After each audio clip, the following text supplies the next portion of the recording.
há um livro chamado Livro Perdido de Enki. Enki e Enlil seriam os dois filhos de Anu, que é o tal ser que comandaria os Néfilim, os Anunnakis.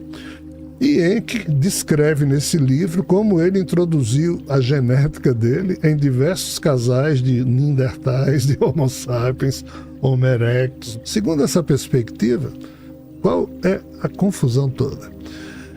Os tais dois universos. Nós temos que voltar a falar dos dois universos, o antimaterial e o material.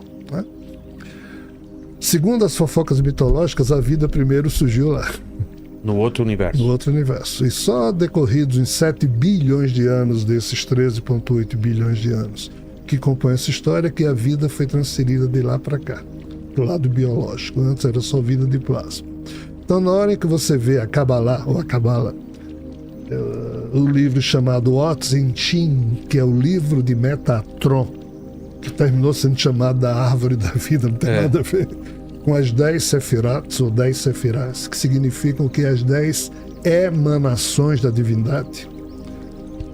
Ninguém observa isso, mas você, nessa revelação, você vê algo bem interessante. 9 das 10 emanações, todas moram nesse universo vizinho. Só uma é biológica. Ah, é? É. Keter, Binah, Chokmah, que corresponderia... Coloca pra gente a árvore da vida, isso que ele tá falando pra gente ver essa... O que tá no topo é? Keter, que é o mesmo Javé, o Brahma. Que é o mais próximo de Deus possível. É o Criador caído. É o Criador. E o mais embaixo é o mais terreno possível. Malkuth, que é o único ser que seria biológico. Entendi. Os outros 9 seriam emanações de seres que moram nesse universo vizinho. Qual o detalhe? É que muito antes, a Kabbalah surgiu nesses termos, essa árvore da vida foi entregue à humanidade cerca de 2 séculos depois da vida de Jesus. Depois? Depois. Quem recebeu foi um rabino, Shimon Bar Yochai, ou Bar Yochai. E a partir daí, esse contexto de árvore da vida foi sendo trabalhado. Antes disso, o que é que se falava? Falava em Chokmah.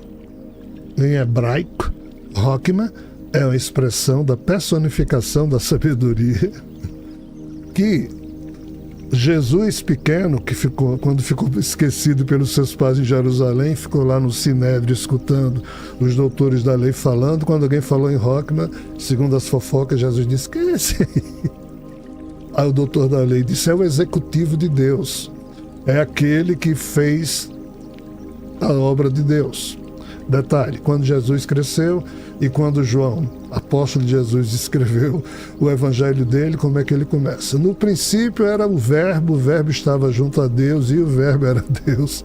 E nada do que Deus fez sem o verbo teria feito. Ou seja, esse verbo é o tal Chokmah, que aparece no livro da sabedoria de Salomão, que foi escrito 1000 anos antes de Jesus. E o que é o Chokmah, então? Chokmah é o princípio, é o verbo. É a ação? É o executor? É o executivo de Deus, já que Deus não consegue fazer as coisas direito, porque já é um ser caído no âmbito da própria criação. Esse Chokmah faz por ele. E transforma um fluxo de pensamentos e vontade em algo material? É mais complexo que isso. Olha lá, a árvore da vida, é isso, né? Isso. Lá em cima é o Keter, aí tem Binah, Chokmah, Malkuth, esse 10º, esse último aí. Colorido?